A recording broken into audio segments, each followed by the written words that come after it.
The massive medical bay of Galactic Station 7 gleamed under bright white lights. Dr. Blue, the station's chief xenobiologist, stared through his 4 eyes at the datapad in his upper hands, while his lower hands adjusted the scanning equipment. Today was historic, the first official medical examination of a human in galactic space. "Please remain still," Dr. Blue said through the translator, his gray skin shifting to a lighter shade with excitement. "The scanner needs 3 minutes to complete its work." Dr. James Miller lay on the examination table, trying not to smile at the 6 medical professionals crowding around him. He had expected some interest, but not an entire medical team treating him like some fascinating new specimen.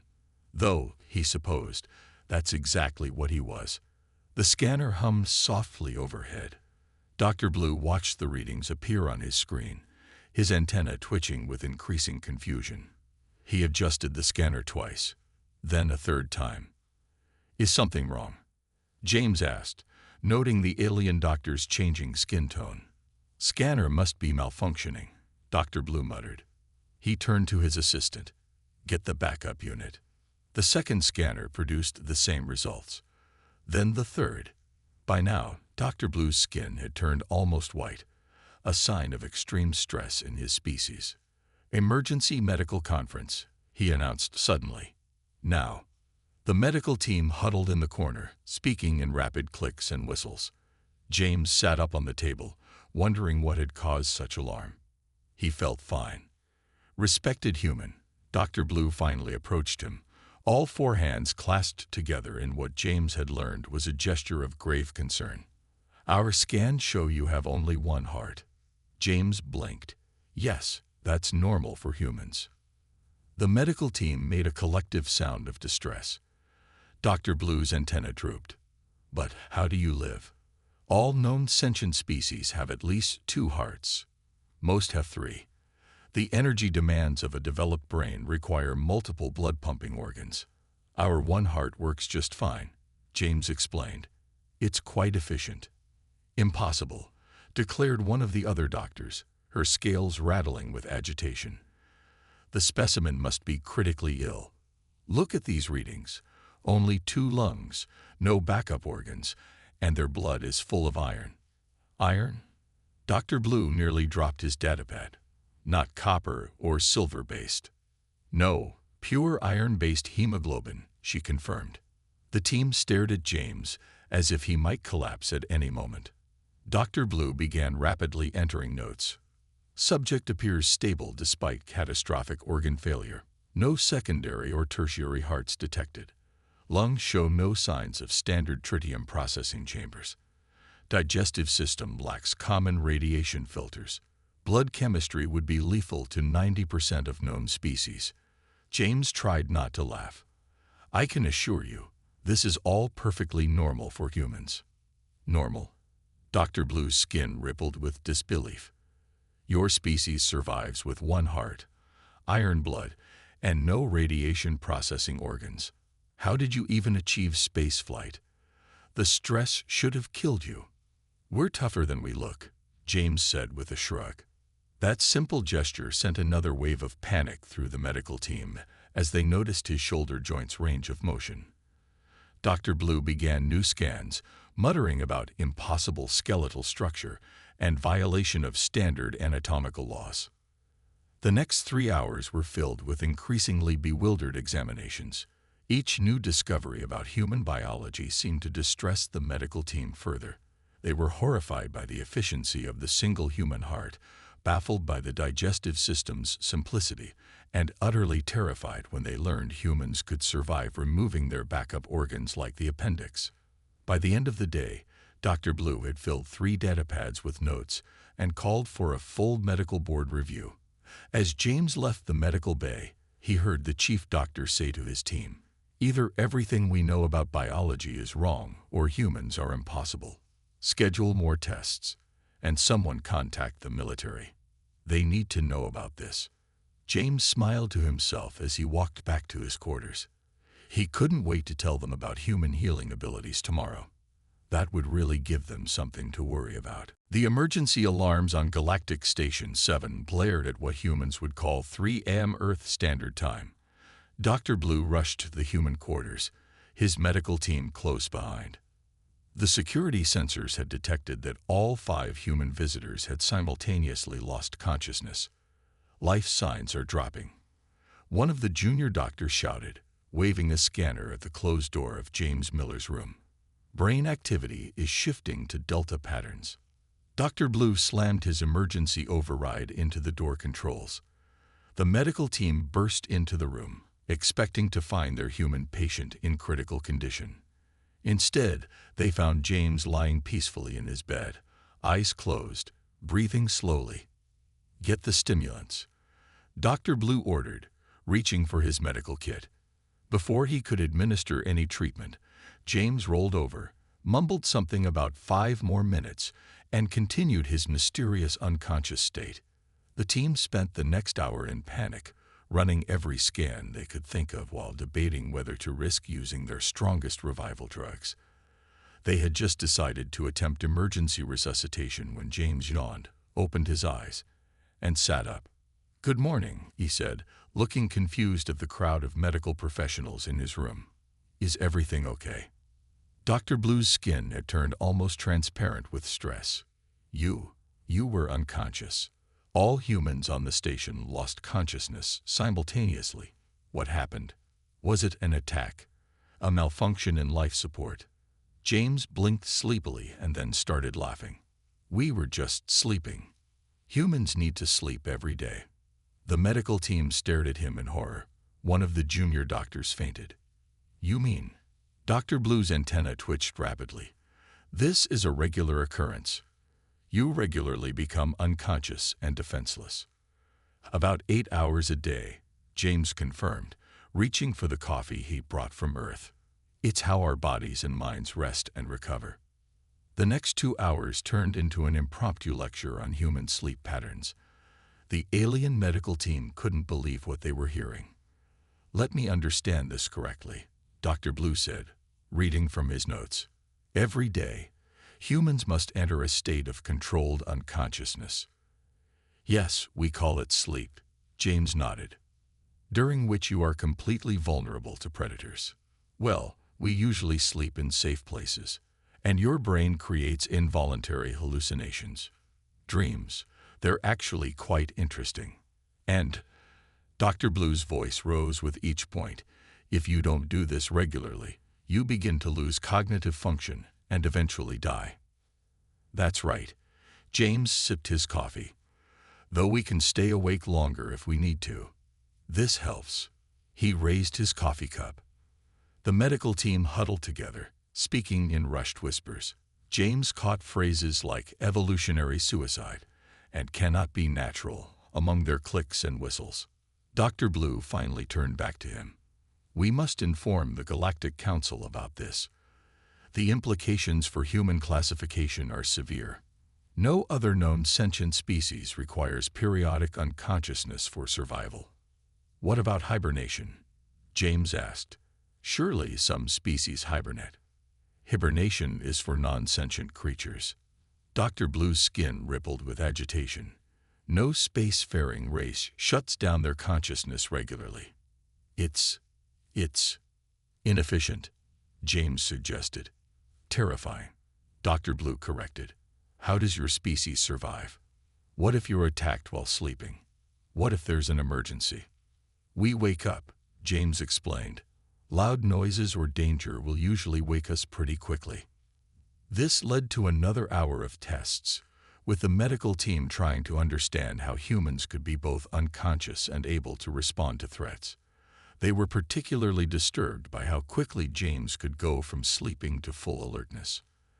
As the team finally left his quarters, James heard Dr. Blue say to his colleagues, "Add it to the report. Humans regularly enter death-like states for restoration, and they consider this normal. Note for security. Human sleep patterns must be factored into all safety protocols." James shook his head, smiling as he finished his coffee. He wondered how they'd react when they learned about humans sleepwalking or talking in their sleep. But maybe that was enough shock for one day. In his office, Dr. Blue added a new section to his growing report on human biology. Sleep, a daily temporary death that somehow makes them stronger. Further research required. Classification status. Deeply concerning. The accident happened in the station's recreation area. James Miller was helping the maintenance crew move some new exercise equipment when his hand slipped. The metal edge caught his palm, leaving a clean cut about 2 inches long. "Medical emergency," shouted one of the alien workers, his crystalline body flashing red with alarm signals. "The human is breached. Containment team to recreation sector." Before the emergency teams could arrive, James pulled out a small first aid kit from his pocket, quickly cleaned the wound, and put a bandage on it. The whole process took less than a minute. "See, it's just a small cut," he told the worried aliens. "It'll heal in a few days." Dr. Blue arrived with his team, all of them wearing full containment suits. They stopped short when they saw James calmly standing there, flexing his bandaged hand. "You're functioning?" Dr. Blue asked in disbelief. "But your structural integrity was compromised." "It's really not a big deal," James tried to explain, but the medical team insisted on taking him to the examination room. 3 hours of scans followed. The aliens watched in fascination as Dr. Blue carefully removed the bandage to study the wound. "Impossible," he whispered, his skin shifting through shades of blue with excitement. "The damaged tissue is already showing signs of cellular regeneration, without any medical intervention." The team huddled around their screens, watching in real time as James's body naturally began the healing process. One of the junior doctors had to leave the room when she saw white blood cells attacking potential infection sites. "Your body does this automatically?" Dr. Blue asked, all 4 eyes fixed on the wound, without conscious control. "Of course," James replied. "Don't your people heal naturally?" The medical team exchanged looks. "Organic damage requires immediate medical protocols," Dr. Blue explained. "Tissue replacement, cellular restructuring, synthetic grafts.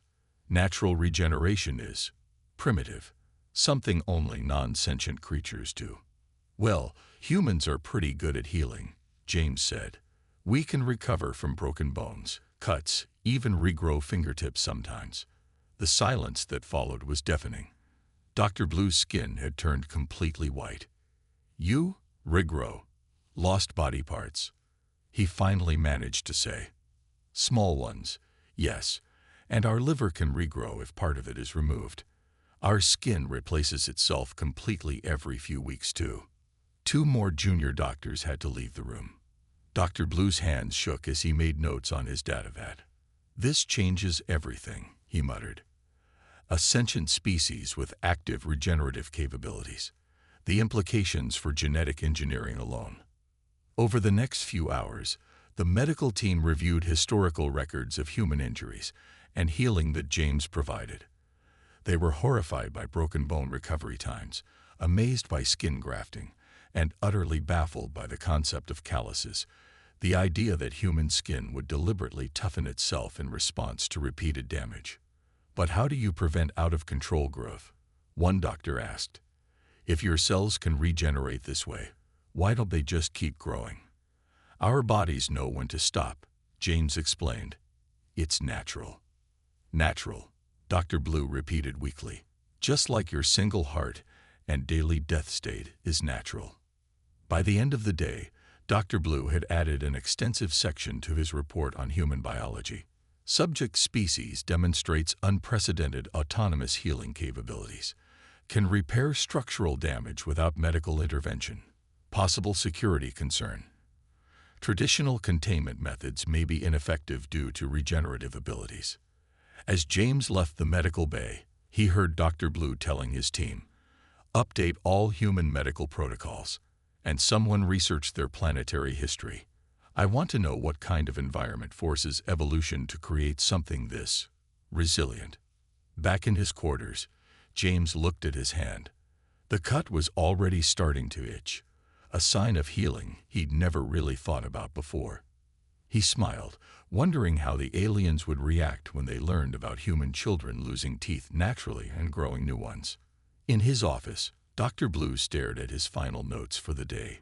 Humans, a species that repairs itself. Classification status: potentially indestructible. Further research required. Personal note: what other surprises does their biology hide? The physical fitness assessment area of Galactic Station 7 had never seen anything quite like it. For 2 hours straight, James Miller had been running on the advanced treadmill, and he showed no signs of stopping. The medical team watched in horror as liquid actually dripped from his skin. "He's melting," shouted one of the junior doctors. "Emergency protocols." No, James said between breaths, wiping his forehead. "This is just sweat. It's how we cool down." Dr. Blue's skin had taken on a sickly gray color. "You mean you excrete water to regulate temperature?" "Voluntarily." "Automatically," James corrected, still running. "And it's not just water. It has salts and other things in it too."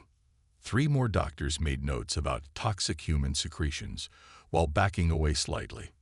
But how long can you maintain this activity?" Dr. Blue asked, checking his readings for the 100th time. James shrugged, his steady pace never faltering. "Hours, if needed. Humans have run marathons. That's about 42 kilometers. Some ultra-runners go even further. The longest runs can last days." The medical team's universal translators struggled to convey their shocked exclamations. "Days." Dr. Blue's antenna went completely straight, a sign of extreme stress. "Continuous movement for days, without stopping." "Well, you have to pace yourself," James explained, finally slowing the treadmill to a walk. "But yeah, humans are good at endurance running. It's how we used to hunt." The room went deadly quiet. Dr. Blue's 4 eyes blinked rapidly. "Hunt," he squeaked. "You pursued prey." "Persistence hunting." James nodded, grabbing a towel. "Most animals can run faster than humans, but they can't run as long. So we would just follow them until they got too tired to continue." The security officer present at the fitness test quietly updated his pad. "Warning. Humans capable of pursuing targets indefinitely. Extreme caution advised." Dr. Blue had recovered enough to ask more questions, but the energy requirements, the strain on your single heart, the heat generation. "That's what the sweating is for," James explained, pointing to his now damp shirt. "We can cool down while moving. Most animals have to stop to cool off, but we don't." One of the braver junior doctors approached with a scanner, studying James's gradually normalizing vital signs. "The surface temperature regulation is fascinating," she noted. "And look at the oxygen efficiency." The team spent the next hour examining James's recovery process, amazed at how quickly his heart rate and breathing returned to normal. They were particularly disturbed by his description of getting a second wind during long runs. "You're saying," Dr. Blue clarified, "that even when exhausted, humans can somehow access additional energy reserves and continue moving?" "Pretty much," James confirmed. "Our bodies are good at adapting to endurance needs." Dr. Blue turned to his team. "Update the station's security protocols. In case of human containment scenarios, note that barriers must be permanent. They cannot be outlasted." The security officer was already sending messages to his superiors. "Standard pursuit and evasion tactics ineffective against humans. They will not tire. They will not stop. They will keep coming." As the fitness assessment concluded, Dr. Blue added to his growing report, "Human endurance capabilities exceed all known galactic standards. Subject species demonstrates ability to regulate temperature through toxic liquid excretion, maintain movement for extended periods, and utilize advanced stamina management. Classification status: pursuit predator." Later, in the station's relaxation area, James overheard 2 security officers discussing updated protocols. "If you see a human running towards you, do not attempt to outlast them. They will win. Just teleport away." James smiled to himself, sipping his post-workout protein shake. He wondered if he should tell them about human swimming capabilities, or maybe save that shock for another day. In his private quarters, Dr. Blue reviewed the day's findings one more time. Note for personal record: humans don't just heal from damage, they actively adapt to physical stress. Every challenge makes them stronger. Most concerning discovery: they seem to enjoy it. The incident in the station's cafeteria started when James Miller pulled out his lunch: a spicy curry, some pickled vegetables, and a cup of coffee. The station's food safety sensors immediately went into overdrive. Contamination alert blared the station's eye. Dangerous substances detected. Dr. Blue and his team rushed to the scene, expecting to find some sort of toxic spill. Instead, they found James calmly eating his lunch while nearby aliens backed away in horror. "What are you consuming?" Dr. Blue demanded, his scanner hovering over James's meal. "These readings can't be right. Fermented matter, capsaicin, and is that caffeine?" "Just lunch," James said, taking another bite of curry. "Want to try some?" The medical team recoiled. One of them pointed a trembling hand at James's coffee cup. "That beverage contains enough stimulants to kill 3 Zentarians." "Oh, this." James took a long sip of coffee. "It's not even that strong. You should see what energy drinks are like." Dr. Blue's skin had shifted to a peculiar shade of purple. "You intentionally consume neurotoxins for pleasure." "Well, coffee helps us wake up," James explained. "And spicy food just tastes good. The pickles help with digestion." "You're telling me," Dr. Blue's antenna twitched rapidly, "that you consume toxic substances to help you recover from your daily death state?" "When you put it that way, it does sound a bit weird," James admitted, finishing his coffee. "But it's perfectly safe for humans." The next 4 hours were spent in the medical bay, where the team conducted an extensive analysis of human digestive capabilities. They were horrified to learn about humans eating fermented foods, aged cheese, and spicy peppers for enjoyment. "Your species deliberately ages food until it starts decomposing," one doctor asked, looking queasy. "And then you eat it." "Some of our finest delicacies are carefully aged," James explained, "like blue cheese, kimchi, or wine." "Wine." Dr. Blue checked his notes. "The ethanol-based beverage. You drink alcohol voluntarily." "Some humans can drink quite a lot of it," James said proudly. The medical team huddled together, speaking in hushed, horrified tones. Dr. Blue's hands shook as he updated his report. "Human digestive system appears capable of processing substances lethal to most sentient species. Subject species intentionally consumes toxins for pleasure and stimulation." The food safety officer approached with her own report. "We've analyzed the human's meal. Their curry contained enough heat-based irritants to be classified as a chemical weapon on 7 worlds. The pickled vegetables were technically toxic waste by our standards. And the coffee had more stimulants than our strongest medical-grade awakening drugs." "But how?" Dr. Blue turned to James. "How does your digestive system handle these substances?" "We've got good stomach acid," James shrugged. "And our liver helps process toxins. Plus, a lot of what we eat contains helpful bacteria." "You deliberately consume bacteria." A junior doctor fainted at this revelation. "Good bacteria," James clarified. "Probiotics. They live in our gut and help us digest food." Dr. Blue's skin had gone almost transparent. "You're saying you have a symbiotic relationship with microscopic organisms inside your digestive system?" "Pretty much," James nodded. "We're kind of like walking ecosystems." The station's security chief received an urgent update that evening. "Warning. Human digestive capabilities make them resistant to most known toxic substances. Standard contamination protocols may be ineffective. Also, they may attempt to eat the contaminants." Later, in his office, Dr. Blue added to his growing report. "Humans not only survive exposure to toxic substances, but actively seek them out for consumption. Their digestive system appears to be capable of processing nearly anything organic and many substances previously thought universally lethal. Classification status: biohazard-resistant omnivores. James spent his evening enjoying a spicy snack and some fermented tea, amused by the new warning signs that had appeared in the cafeteria. HFY Human Eating Area. Toxic Substance Consumption Zone.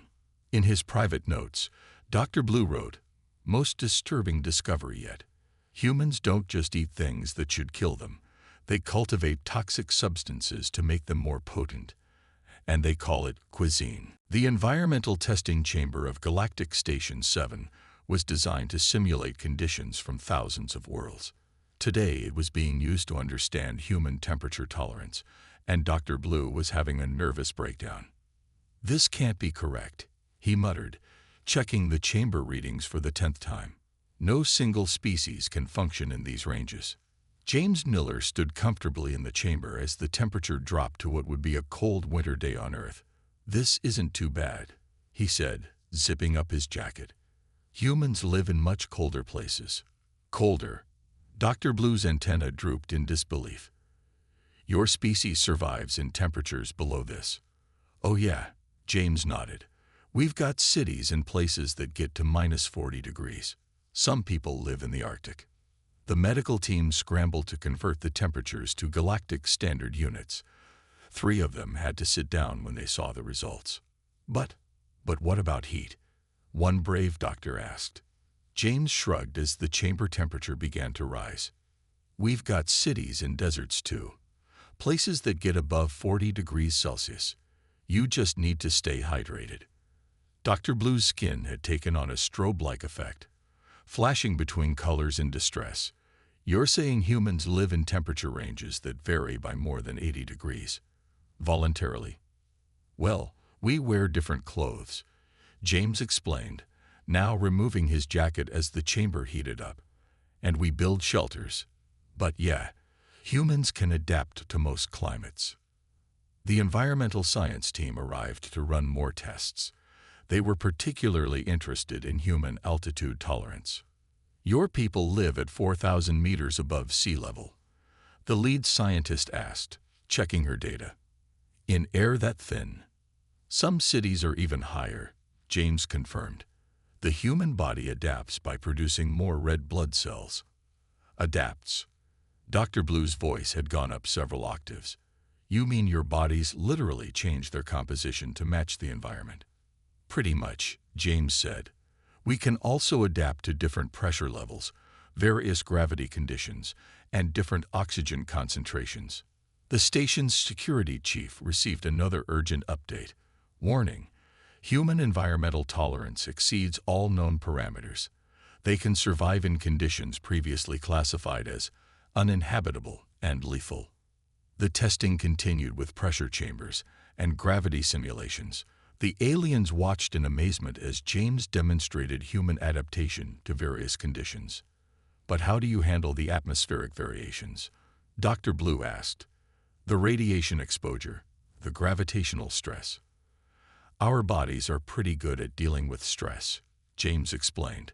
"We get stronger in high gravity, more efficient with oxygen in high altitudes, and our skin tans to protect against radiation." "Your skin changes color as a radiation defense?" a junior doctor asked, fascinated and horrified. "Among other things," James nodded. "We're very adaptable." Dr. Blue spent hours updating his report. Human environmental tolerance defies conventional biological limits. Subject species demonstrates ability to survive in conditions ranging from Arctic to desert, sea level to extreme altitude, and varying gravity conditions. The environmental science team added their own notes. Human settlements exist in locations previously classified as death zones. They build cities in deserts, on mountains, in frozen wastelands, and in storm-prone regions. They appear to view environmental challenges as minor inconveniences. Later, in the station's meeting room, Dr. Blue presented his findings to the station commander. "So you're telling me," the commander said slowly, "that humans can survive in almost any environment we classified as unsuitable for sentient life?" Not just survive, Dr. Blue corrected, his skin still showing stress patterns. They thrive. They build civilizations in these places, and their bodies actually become stronger from the environmental stress. Like their healing ability, the commander asked. Exactly.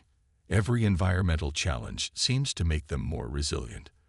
They don't just endure extreme conditions, they adapt to them. James spent his evening doing his regular workout in the station's gym, now marked with signs reading, "Warning, Human Exercise Area, Extreme Durability Display Zone." In his final notes for the day, Dr. Blue wrote, "Most concerning discovery yet. Humans don't just survive in extreme environments, they actively seek them out. They climb the highest mountains because they're there." Classification status: Universal Environment Adapters. Personal note: what kind of death world produced such an indestructible species? The main conference hall of Galactic Station 7 was packed with representatives from every major spacefaring species.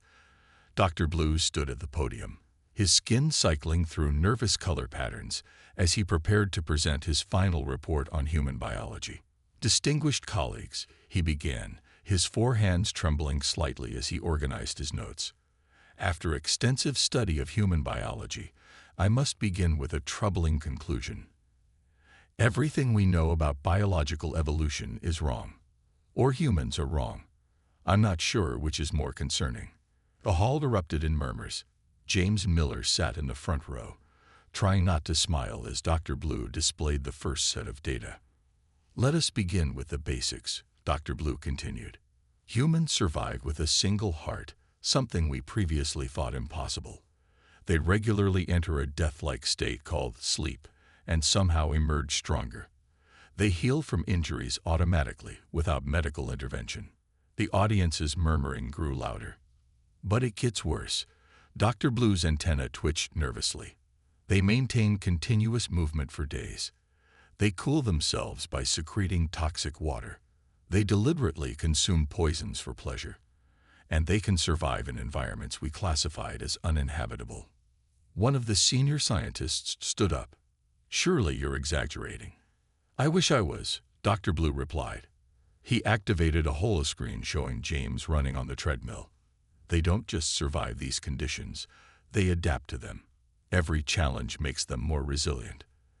They treat lethal environments as mild inconveniences." The station commander stepped forward to support Dr. Blue's findings. "We've verified everything.